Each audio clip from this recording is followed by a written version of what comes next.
আল্লাহ রসুল বললেন, বিলাল আজান দিস নে রে, বিলাল আস্তে আজান দিস নে। বিলাল কোনো প্রতিবাদ করে না, বিলাল ফরিয়াদ করে মালিকের কাছে। কার কাছে? যে ব্যক্তি আল্লাহর উপরে তাওয়াক্কুল করে স্বয়ং আল্লাহকে ডাক দেয়, আল্লাহ সুবহানাহু ওয়া তাআলা তার ডাকে সাড়া দেয়। বিলাল রাদিয়াল্লাহু তাআলা আনহু বাড়ি চলে গেলেন। রাতের খানা নেই, ঘুম নেই, নাক আর কপাল জমিনের মধ্যে লাগিয়ে দিয়ে বিলাল ডাক দিচ্ছে, মালিক রসুলের নামে যখন আমি ডাক দেই আশহাদু আন্না মুহাম্মাদুর রাসূলুল্লাহ, আমার কলিজা ঠান্ডা হয়ে যায়। উমাইয়ার বাড়ি আমি কত কষ্ট করেছি, আমাকে মেরেছে, উটের পায়ে রশি বেঁধে দিয়ে আমার মাথায় বেঁধে দিয়েছিল, মরহুমের মধ্যে উঠতেছে, আমি উটের পেছনে গড়াতে গড়তে গিয়েছি, আল্লাহ আমার পিঠের পাথরের গোশতগুলি খসে খসে পড়ে গিয়েছে, হাড় বেরিয়ে গিয়েছে, এত কষ্ট আমাকে দিয়েছে। তারপরেও যখন আমি তোমার হাবিবের নাম যখন আমি কানে হাত দিয়ে উচ্চারণ করি, আয় আল্লাহ আমার সকল ব্যথাগুলি সব দূর হয়ে যায়। সুবহানাল্লাহ বলবেন।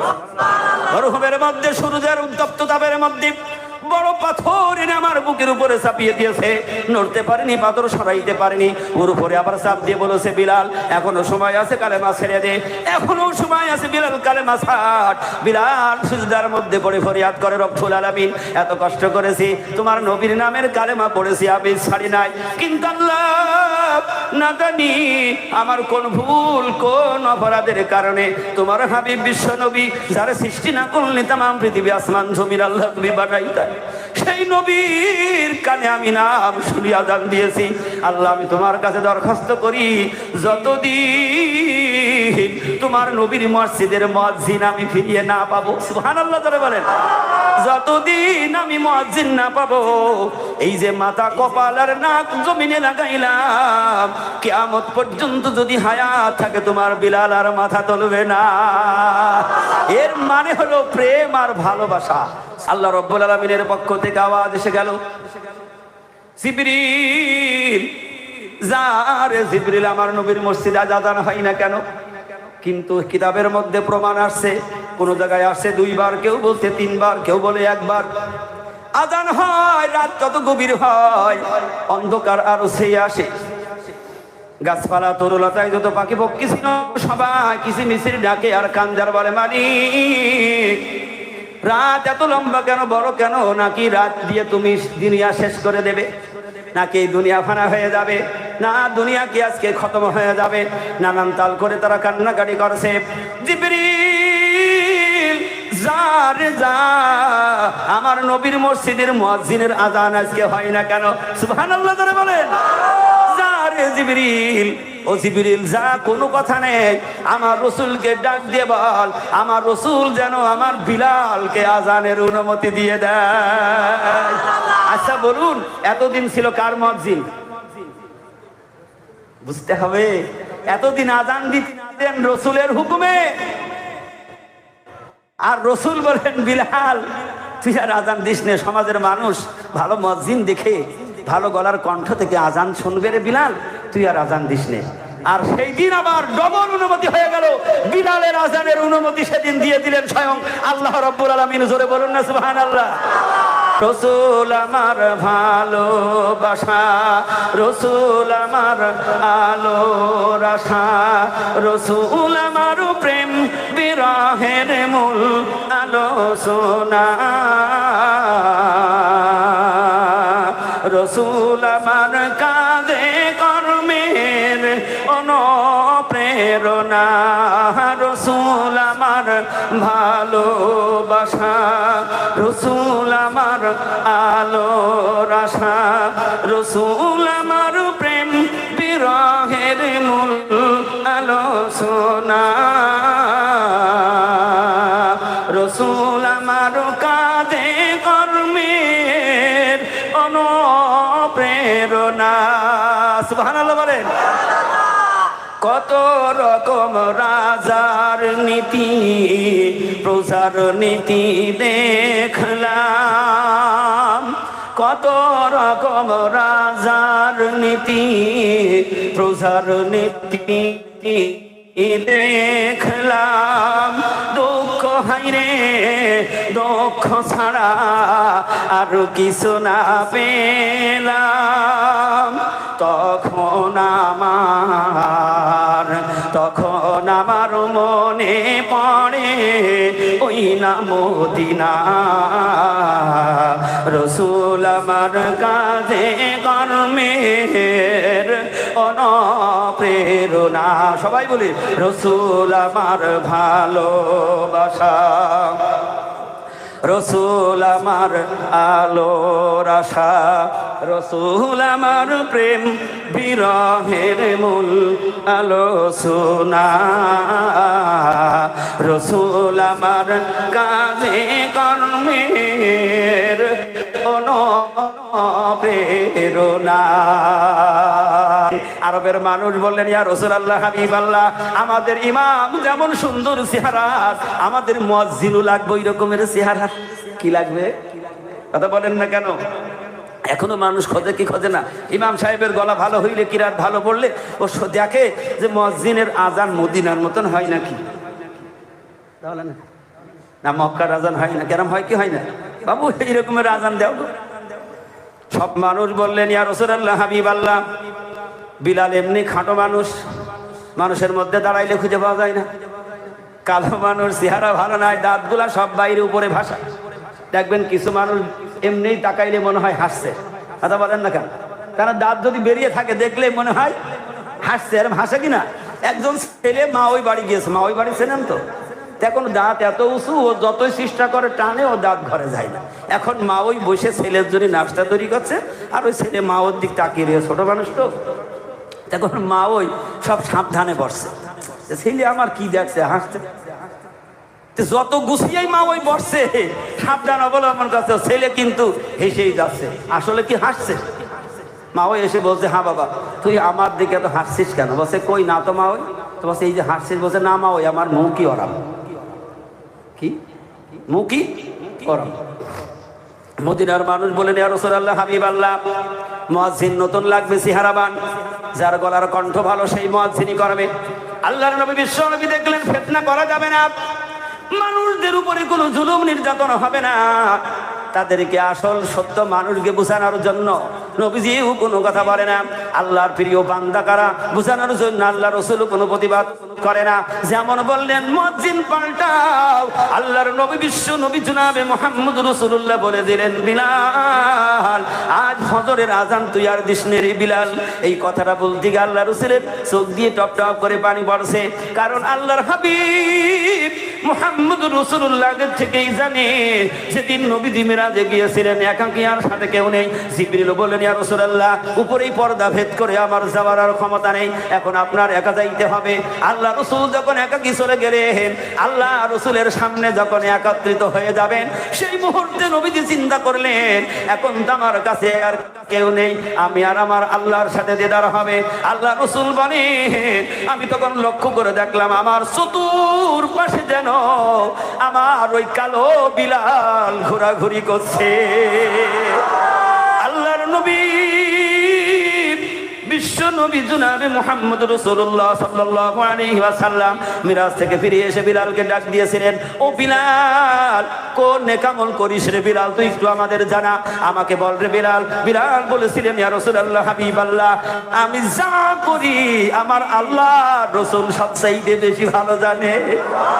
নবী দিয়ে বললেন, বিলাল তারপরও বল তুই কোন আমলগুলি বেশি করিস? বিলাল বলেন, ইয়া রাসূলুল্লাহ হাবিবাল্লাহ, আমার সর্বপ্রথম আমল হলো আমার যখনই ওযু চলে যায় সাথে সাথে আমি ওযু করে পবিত্র হয়ে যাই। আল্লাহ রাসূল বলেন, বিলাল রে কেন? বিলাল বলেন, ইয়া রাসূলুল্লাহ হাবিবাল্লাহ, আপনার জবানে শুনেছি আপনি কালাম পাকের বয়ান করে শুনিয়েছেন, ইদাজা আজালুহুম লা ইস্তাখিরুনা সাতাউ ওয়ালা ইস্তাগদিবুন। বিলাল কেঁদে ফানা হয়ে যাচ্ছে, বলেন, ইয়া রাসূলুল্লাহ হাবিবাল্লাহ, আপনার জবানে শুনেছি আপনি কালাম পাক দিয়ে বলেছেন কোন মানুষের মৃত্যুর কোনো গ্যারান্টি নেই। আল্লাহু আকবার বলেন। মৃত্যুর কোনো সময় সীমা নেই, ইয়া রাসূলুল্লাহ হাবিবাল্লাহ, আল্লাহ বলে দিয়েছেন ইদা আজালুহুম, মৃত্যুতে নির্ধারিত সময় আছে, 1 মিনিট কারোর জন্য অপেক্ষা করা হবে না, কারোর 1 মিনিট আগে মৃত্যু হবে না। ইয়া রাসূলুল্লাহ হাবিবাল্লাহ, আমি ওই মৃত্যুকে ভয় করে আমি বিন্দু মাত্র সময় নাপাক থাকতে চাই না, আমি পবিত্র হালতে থাকি। কেন? আল্লাহ রাসূল বলেছেন যে ব্যক্তি পবিত্র অবস্থায় তার রূহ কবজ হবে, ওই ব্যক্তির মৃত্যু হবে ঈমানি মৃত্যু।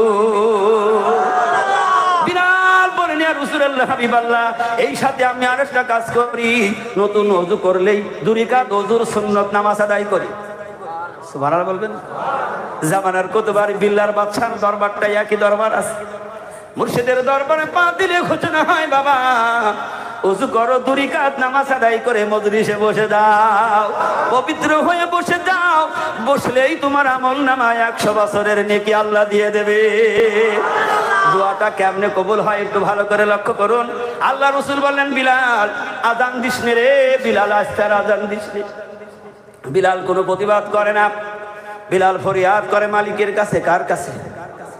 যে ব্যক্তি আল্লাহর উপরে তাওয়াক্কুল করে স্বয়ং আল্লাহকে ডাক দেয়, আল্লাহ সুবহানাহু ওয়া তাআলা তার ডাকে সাড়া দেয়।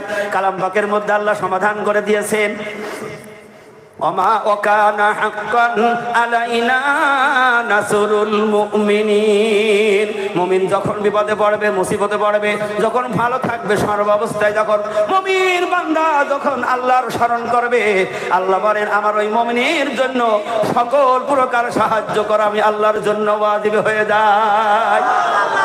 এই জন্য কবি সম্রাট আল্লামা ইকবাল বলেন, বিধান মেনে নাও কোরআন থেকে, এ বাণী সকলের নয় শুধু মুমিনের, যারাই চলবে মেনে ফল পাবে কোরআনের। এ বাণী সকলের নয় শুধু মুমিনের, যারাই চলবে মেনে ফল পাবে কোরআনের। দিনে বলো কি বারাতুরি বলো, দিনে বলো কি বারাতুরি বলো, অশান্তি দূর করে শান্তি আনে সমাধান। সমাধান চাও যদি জীবনে মরণে, ফিরে যাও খুঁজে নাও চোখ রাখো কোরআনে, তবেই পাবে সুখ শান্তির ঠিকানা, তবেই পাবে সুখ শান্তির ঠিকানা, মেনে যদি নাও তুমি মনে প্রাণে সমাধান। সমাধান চাও যদি জীবনে মরণে, ফিরে যাও খুঁজে নাও চোখ রাখো কোরআনে। বিলাল রাদিয়াল্লাহু তাআলা আনহু কার কাছে সমাধান নেবে? কারণ ওই সময় সমাধান করে দেওয়ার এই দুনিয়ার পথ প্রদর্শক ছিলেন নবী মুহাম্মদ রাসূলুল্লাহ। আল্লাহ রাসূল যখন বলেছে বিলাল আযান দিস নে, তাহলে তো আমার কথা দুনিয়ায় আর কারোর বলার নেই। আল্লাহ যেই নবীকে পাঠিয়েছে আমি সেই নবীর উপরে আমার দরখাস্ত পাঠিয়ে দিলাম। কষ্ট হচ্ছে?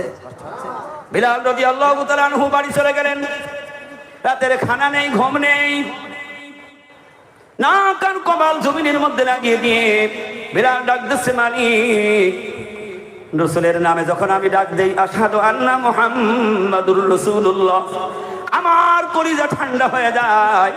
উমাইয়ার বাড়ি আমি কত কষ্ট করেছি, আমাকে মেরেছে, উটের পায়ে রশি বেঁধে দিয়ে আমার মাথায় বেঁধে দিয়েছিল, মরহুমের মধ্যে উঠতে দিয়েছে, আমি উটের পেছনে গড়াতে গড়াতে গিয়েছি, আল্লাহ আমার পিঠের পাথরের গোশতগুলি খসে খসে পড়ে গিয়েছে, হাড় বেরিয়ে গিয়েছে, এত কষ্ট আমাকে দিয়েছে। তারপরেও যখন আমি তোমার হাবিবের নাম যখন আমি কানে হাত দিয়ে উচ্চারণ করি, আয় আল্লাহ আমার সকল ব্যথাগুলি সব দূর হয়ে যায়। সুবহানাল্লাহ বলবেন। মরহুমের মধ্যে সূর্যের উত্তপ্ত তাপের মধ্যে বড় পাথর এনে আমার বুকের উপরে চাপিয়ে দিয়েছে, নড়তে পারিনি, পাথর সরাইতে পারিনি। ওর উপরে আবার চাপ দিয়ে বলেছে বিলাল এখনো সময় আছে, কালেমা ছেড়ে দে, এখনো সময় আছে বিলাল, কালেমা ছাড়। বিলাল সিজদার মধ্যে পড়ে ফরিয়াদ করে, রব্বুল আলামিন এত কষ্ট করেছি, তোমার নবীর নামের কালেমা পড়েছি, আমি ছাড়ি নাই, কিন্তু আল্লাহ না জানি আমার কোন ভুল কোন অপরাধের কারণে তোমার হাবিব বিশ্ব নবী যার সৃষ্টি না করলে তামাম পৃথিবী আসমান জমির আল্লাহ তুমি বানাইতা, সেই নবীর কানে আমি নাম শুনি আযান দিয়েছি।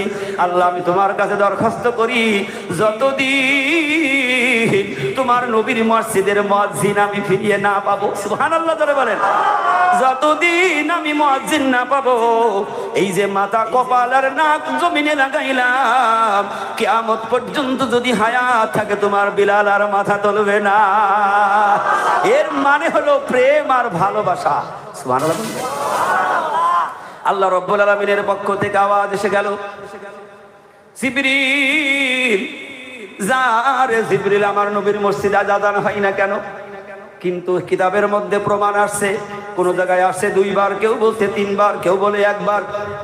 আজান হয়, রাত কত গভীর হয়, অন্ধকার আরো সেই আসে, গাছপালা তরুলতায় যত পাখি পক্ষী ছিল সবাই কিচিমিচির ডাকে আর কান্দার বলে, মালিক রাত এত লম্বা কেন, বড় কেন? নাকি রাত দিয়ে তুমি দুনিয়া শেষ করে দেবে? নাকি দুনিয়া ফানা হয়ে যাবে?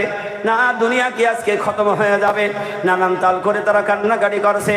জিবরিল যা রে যা, আমার নবীর মসজিদের মুয়াজ্জিনের আজান আজকে হয় না কেন? সুবহানাল্লাহ ধরে বলেন, যা রে জিবরিল, ও জিবরিল যা, কোনো কথা নেই, আমার রসুলকে ডাক দিয়ে বল, আমার রসুল যেন আমার বিলালকে আজানের অনুমতি দিয়ে দেয়। আচ্ছা বলুন, এতদিন ছিল কার মুয়াজ্জিন? বুঝতে হবে, এতদিন আজান দিতে না দেন রসুলের হুকুমে, আর রসুল বলেন বিলাল তুই আর আজান দিস নে, সমাজের মানুষ ভালো মুয়াজ্জিন দেখে ভালো গলার কণ্ঠ থেকে আজান শুনবে রে বিলাল, তুই আর আজান দিস নে। আর সেই দিন আবার ডবল অনুমতি হয়ে গেল, বিলালের আজানের অনুমতি সেদিন দিয়ে দিলেন স্বয়ং আল্লাহ রাব্বুল আলামিন। জোরে বলুন না সুবহানাল্লাহ। আল্লাহ রসুল বলেছিলেন কেন বিলালের মর্যাদা হয়ে গেল? ওদিকে এক কালোর বয়ান কিছুটা শুনেছেন, আর এক কালো হলো বিলাল, আর এক কালো হলো মাজওয়া সাহাবী রসুলের। আল্লাহর নবী বলেন, বিলাল বিলাল রে, আমি যখন তোরে কষ্ট করে দিয়ে বলেছিলাম বিলাল তুই মনে বড় কষ্ট পেয়েছিস রে বিলাল, আমি নবী তোরে হুকুমের মুয়াজ্জিন বানিয়েছিলাম, তোর একটা গুণ ছিল, আজকে তোর 2টা গুণ তুই পেয়ে গেলি, স্বয়ং নবী এবং আল্লাহর অনুমতির মুয়াজ্জিন রে তুই বিলাল। তাহলে যারা আল্লাহর পথে আগে আসবে ভালোবাসবে কে? ওই মানুষটা যাই হোক না কেন তার মর্যাদা বেড়ে যাবে কত বড়। আল্লাহ রসুলকে আল্লাহ তাআলা বলে দিলেন, ইউহিব্বুকুমুল্লাহ, আমার নবীর অনুসরণ অনুকরণ যারা করবে তাদের গুনাহ তো মাফি হয়ে যাবে, আমি আল্লাহ আরো তাদের মর্যাদাবান করে দেব। আল্লাহু আকবার বলেন। তাহলে আজকে আমরা যারা এই কালেমার ছায়াতলে এসেছি, এই পতাকার ছায়াতলে এসেছি, এই জন্য আজকে আমাদের শুকরিয়া আদায় করতে হবে কম না বেশি? হিদায়াতের মালিক কে? আবার দিয়ে বলতে হবে কে? আল্লাহ যদি আমাদেরকে হিদায়াতওয়ালা না বানিয়ে দিতেন আমরা কখনো হিদায়াতওয়ালা হইতে পারতাম না। যে কথাটা বলেছি 3টা গুণের দিকে আলোচনা হবে। একটা গুণ হলো জবানটাকে পবিত্র রাখার কারণে আল্লাহ দোয়া কবুল করলেন। সুবহানাল্লাহ বলবেন না? বিলাল যখন দোয়া করলেন আল্লাহ রাব্বুল আলামিন দেখলেন বিলালের জবানটা তো পবিত্র, সে কোনোদিন হারামও খায় না, মিথ্যাও বলে না। সুবহানাল্লাহ বলেন। আর একটা জবান মুস্তাজাবুদ দাওয়া হয়ে যায় যখন মা বাবার হুকুম মানে। সুবহানাল্লাহ আসতে বলেন। এই কিতাবের মধ্যে পরবর্তীতে আয়াত আসছে, সেদিকে যাওয়ার সময় নেই। ঘড়ির কাঁটা খুব জোরে চলছে, আমার ব্যাপারে মনে হয় না, কি জানি আপনাদের জন্য ঘড়ি কাটা যাচ্ছে না, ঠিক আছে। আল্লাহ রাব্বুল আলামিন বলেন আর একটা মানুষের জবান মুস্তাজাবুদ দাওয়া হয় কখন? যে ব্যক্তি 1 নম্বরে গোলামি করবে, আল্লাহর হুকুম মানবে আল্লাহ, আর দ্বিতীয় হুকুম মানবে তার মা বাবার। এই সমাধান আল্লাহ কোথায় দিয়েছে? কোথায়? যাহার পরশ পে পাথর হলো সোনা, সন্দেহ ভুল নেই যার একটি কোনা। যাহার পরশ পে পাথর হলো সোনা, সন্দেহ ভুল নেই যার একটি কোনা। এই যে মহাবিপুল পিছে ফেলে যত সব এগিয়ে চলে, তাহা বাদুর মানে সমাধান চাও যদি জীবনে মরণে, ফিরে যাও খুঁজে নাও চোখ রাখো কোরআনে। আল্লাহ রাব্বুল আলামিন কোরআনুল কারীমের মধ্যে স্পষ্ট করে দ্বিতীয় আয়াত তেলাওয়াত করেছি, তারপরও আল্লাহ অন্য জায়গায় বলছেন। সূরা বনী ইসরাঈলের মধ্যে আল্লাহ বলেছেন, ওয়া ক্বাদা রাব্বুকাল্লা তা'বুদু ইল্লা ইয়াহু ওয়া বিল ওয়ালিদাইনি ইহসানা। এই আলোচনার মধ্যে জামানার মুজাদ্দেদ আদান গাছি রহমাতুল্লাহ আলাইহিকে মিলিয়ে নেবেন। আল্লাহ রাব্বুল আলামিন বলছে, বান্দারে আমার গোলামি করো, তোমার পিতামাতার হুকুম মানো, তাদের গোলামি করো। খবরদার পিতামাতার উপরে তুমি চোখ রাঙাবে না, তাদেরকে কটু কথা বলবে না, তাদের সাথে কোনো বেয়াদবি করবে না, ভালো আচরণ করবে, ভদ্র ভাষায় কথা বলবে, তাদের সম্মান করবে। আল্লাহ রাসূল বলেন, কোন সন্তান যদি মা বাবার মুখের চেহারার দিকে হাসি নজরে যদি একবার তাকায়, ওই ব্যক্তির আমলনামায় কবুল মকবুল হজের নেকি আল্লাহ লিখে দেয়। কিন্তু দেখবি সমাজের পিতামাতা বেশি ভারী হয়ে যায় কখন? পিতামাতা যখন বুড়ো হয়ে যায়। কথা বলেন না কেন? যখন আর কামাই করতে পারে না, রোজগার করতে পারে না, যখন সে আর সংসারে কাজকর্ম করে মানুষের জামা কাপড় খাবার দাবার কিছু আর দিতে পারে না, শিশুদের মতো যখন অসহায় হয়ে যায়, তখন দেখবেন সন্তানের কাছে বুঝতে হয়, আবার ওই পুত্র বধূর কাছেও শ্বশুর শাশুড়ি তখন ভারী হয়ে যায়। কথা বলেন না?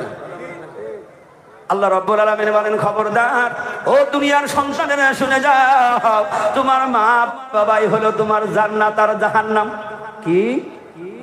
মা বাবাই হলো জান্নাত আর জাহান্নাম। যেই ব্যক্তি মা বাবার গোলামি করবে, ওই ব্যক্তি বেশক বেশক আল্লাহর জান্নাতে যাবে। আল্লাহ রাসূল বয়ান করে শোনালেন, কিতাবের মধ্যে প্রমাণ এসেছে, রসুলের জামানায় একজন পাগল ছিলেন। ওই কথাটা বললে পরিষ্কার হয়ে যাবে। ওই পাগলের নাম ছিল ওয়াইস। কি ছিল?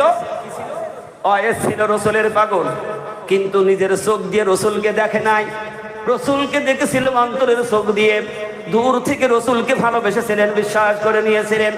এত বিশ্বাস রসুলকে করতেন, নিজের অন্তর চক্ষু খানা মসজিদে মদিনায় তাগায়ে দিতেন। সুবহানাল্লাহ যারা বলুন। কারণ আল্লাহর মনোনীত বান্দা যারা হয়ে যাবে, তাদের মধ্যে আল্লাহ এত লুকিং পাওয়ার দিয়ে দেবে, মনে হবে তারা ঘুমিয়ে আছে কিন্তু দুনিয়া দেখছে, মনে হবে এখান দাঁড়িয়ে রয়েছে কিন্তু তামাম দুনিয়া তাদের চোখের সামনে ভেসে যাচ্ছে। আল্লাহর নবীর সাহাবী আমিরুল মুমিনিন ওমর ফারুক রাদিয়াল্লাহু তাআলা আনহু মসজিদে নববীতে খুতবা দিচ্ছেন। সুবহানাল্লাহ যারা বলুন। মুমিন বান্দারা কারা, নেককার বান্দারা কারা, মসজিদে দাঁড়িয়ে দাঁড়িয়ে খুতবা দিচ্ছেন। হঠাৎ ওমর ডাক দিলেন, ইয়া শারিয়াত আল জাবাল। ঘটনা আপনারা জানেন, বোঝানোর জন্য বলে দিচ্ছি। আল্লাহর হাবিব বিশ্ব নবীর জলিল কদর সাহাবী বলেন, ইয়া শারিয়াত আল জাবাল। মসজিদের মুসল্লিরা কেউ বুঝতে পারে নাই কেন বললেন খুতবার মধ্যে। কিন্তু আমিরুল মুমিনিন ওমর ফারুক রাদিয়াল্লাহু তাআলা আনহুকে যখন প্রশ্ন করা হয়েছিল, ও ওমর, মসজিদের মেম্বারে দাঁড়িয়ে তুমি এমন একটা কথা কালকে জুম্মায় বলেছো, কি জন্য তুমি বলেছো? ওমর বলেছিলেন, ও দুনিয়ার মুসল্লিরা রে, আমি যখন লক্ষ্য করলাম আমার সাথী ভাইরা নবীর সাহাবারা দিন প্রচারের জন্য বহু দূরে চলে গিয়েছে, চতুর্দিক থেকে শয়তান তাদেরকে ঘেরাও করে আগিয়ে আসছে, তাদের সাথে লড়তে হবে, ওই জিহাদের ময়দানে তারা হেরে যাবে। আমি ওমর মসজিদের মেম্বারে দাঁড়িয়ে দেখলাম তাদের চতুর্দিক থেকে সৈন্যরা এসে ঘিরে ফেলে তাদের ক্ষতি করবে, পিছনটা যদি তাদের শক্ত হয়ে যায়। এই জন্য আমি উমর লক্ষ্য করে বললাম, ইয়া শারিয়াত আল জাবাল, ও সাথীরা, ওই জাবাল পাহাড় পিছনে করে দাঁড়িয়ে দাও। উমর ছিল মেম্বারে আর তারা শত শত মাইল দূরে। সুবহানাল্লাহ। যারা নেককার মুমিন হবে, যত দূর থাকুক না কেন, অন্তর চক্ষু দিয়ে বিশ্ব নবীকে দেখিয়ে দেয়।